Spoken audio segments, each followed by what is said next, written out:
Mistress Lys, Commander Aldin, it gives me great pleasure to formally welcome the city-state of Ala Mhigo to the Eorzean Alliance. The pleasure is ours, Your Grace. I know I speak for all Ala Mhigans when I say that we are glad of this chance to stand with our comrades of the Alliance. And we, for our part, are glad indeed to be able to welcome friends both old and new.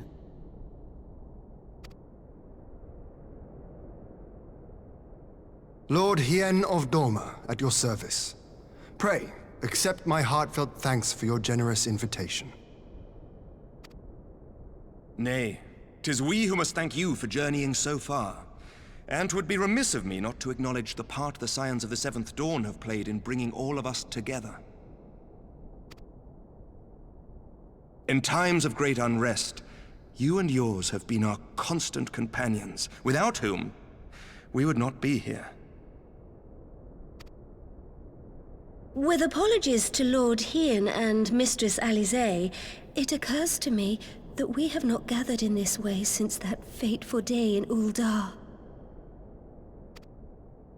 The day I lost my arm and my freedom. As I lay in my cell, never did I dream that I would one day be given the chance to represent my homeland at this council. I would not even be alive had you not plucked me from the jaws of death.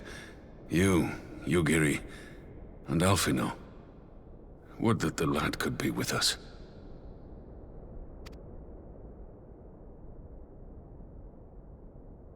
I too owe my presence here to Alphino, in so many ways.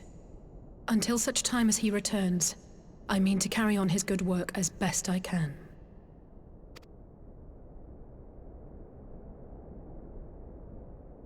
Come, friends. Let us leave the past in the past and turn our eyes to the future. My Lord Hien, pray, tell us how things stand in the East.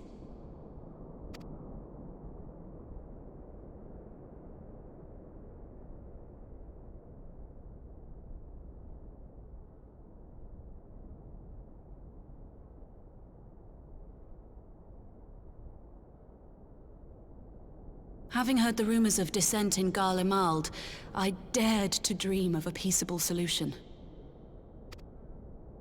The Empire will not so easily change its ways.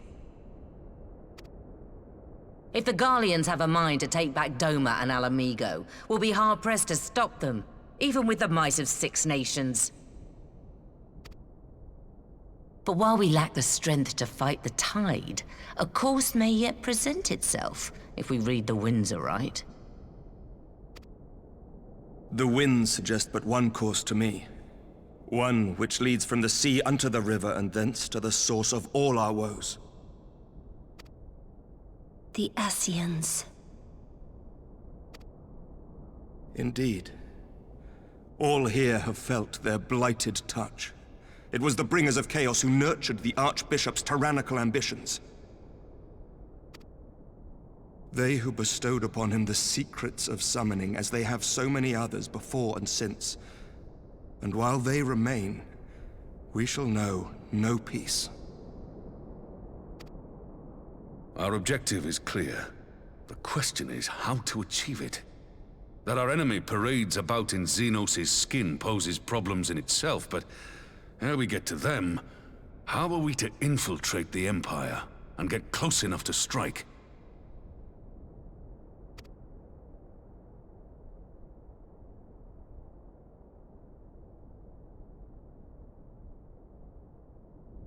While I see the wisdom in targeting the Ascians, an assassination attempt on Garlean soil would do little to aid our cause, even were it to succeed. It's time we used our enemy's preferred tactic: subterfuge. You have an idea? Speak your mind, Master Thancred. None here know the enemy better than the Scions, and you mayhap best of all. Whatever it is you propose, we will give it fair hearing. On that you have my word. Very well, Admiral. My proposal is thus. We dispatch the shinobi to Imperial territory. There, they sow the rumor that the Crown Prince perished in the battle for Ala Mhigo, and that the man parading around is in fact a corpse inhabited by a servant of darkness.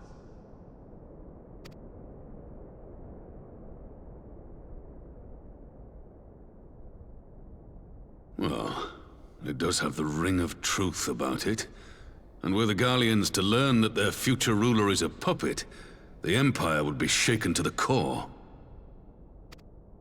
But at the risk of sounding stupid, would they actually believe such an unlikely story? I didn't. Ordinarily not. But prior to his miraculous recovery, rumors of Xenos' death had already begun to circulate around the Empire. Ultimately, however, what the masses believe is not our chief concern. Our true objective is to create an opening for rival factions within Garlemald to exploit. Just as a war of succession erupted in the wake of Emperor Solus's death. A war which raged until but recently, plunging the Imperial House into disarray as nephew and uncle grappled for the throne. It is no coincidence that one of Varus's first acts as Emperor was to name Xenos heir apparent, family feuds being so tiresome when armies are involved.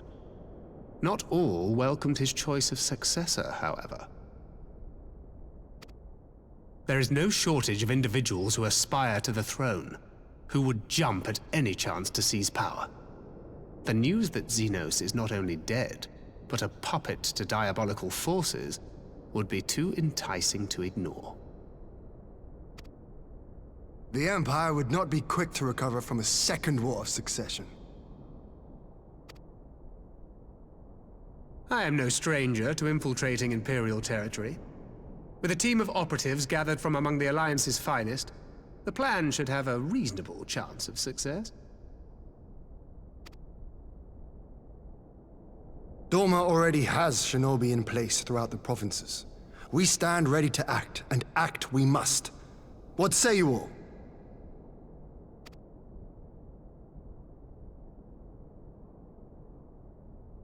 I'm for Master Thancred's proposal. We shine a light upon the Ascian and test the Empire's unity. 'Twas his plot that scuttled Doma's negotiations, was it not? Why then, if we can eliminate him, there may yet be a chance for peace. Let us wage this war of subterfuge, that we may one day lay down our arms. Gods know we never will while the Ascians remain.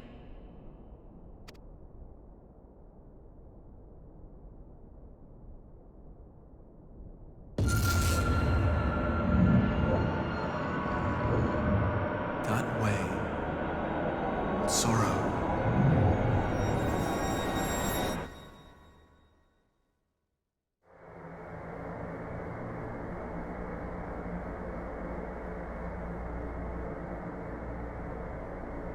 History must be changed.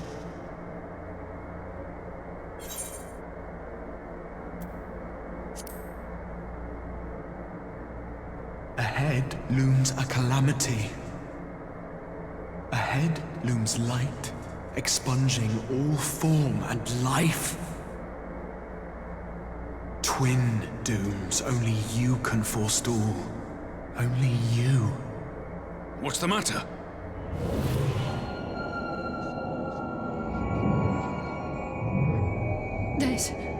There's a voice! Spies in our midst? Nay, I sense no such presence. Let expanse contract. Eon become instant. Throw wide the gates that we may pass.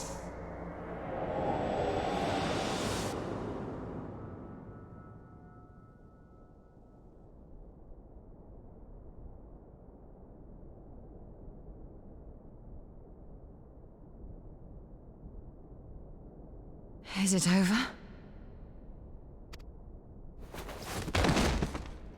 Master Thancred!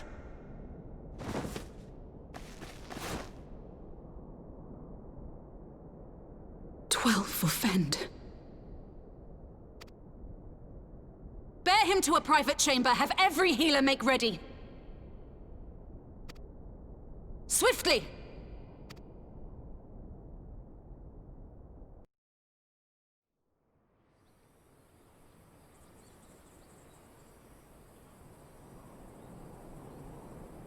Master Thancred remains in slumber. Though his vital signs appear stable, he's unresponsive. What could have done this? And why just him and not the others? I'm afraid we could not identify the cause, my lady. Our examinations revealed no wounds, nor the presence of any poisonous substances. Gods, that only makes it worse. You're to let us know the moment there's any change, all right?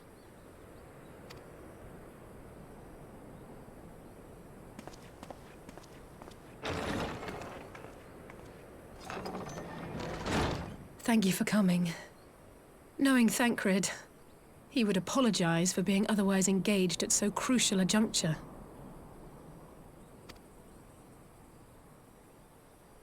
In gifting us a course of action, Thancred sowed the seed of all that is to follow.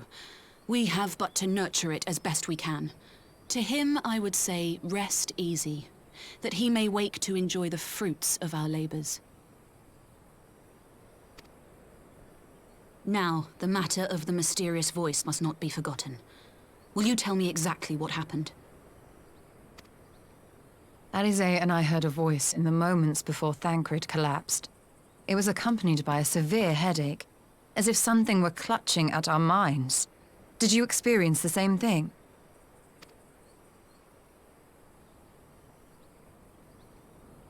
So, in between the voice and the pain, you felt as if you were somewhere else entirely?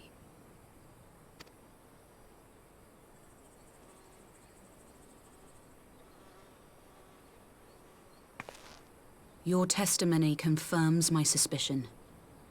That which you experienced was, I believe, your soul being plucked from your flesh. Called. Called?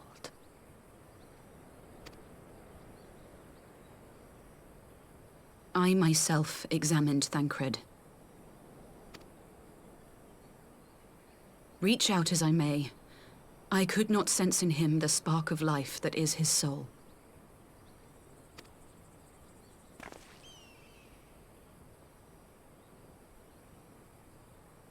That Thancred alone was stricken so is likely due to his heightened sensitivity to the effects of ether, a consequence of his prior possession by the Ascian La Hebrea. The owner of the voice, whoever it may be, reached out to you, called your souls, and in so doing, caused you and yours such pain. But if that's true, where exactly are we being called to? I know not. Yet one thing is plain. Whoever waits for you on the other side is possessed of a power unlike any I have ever known.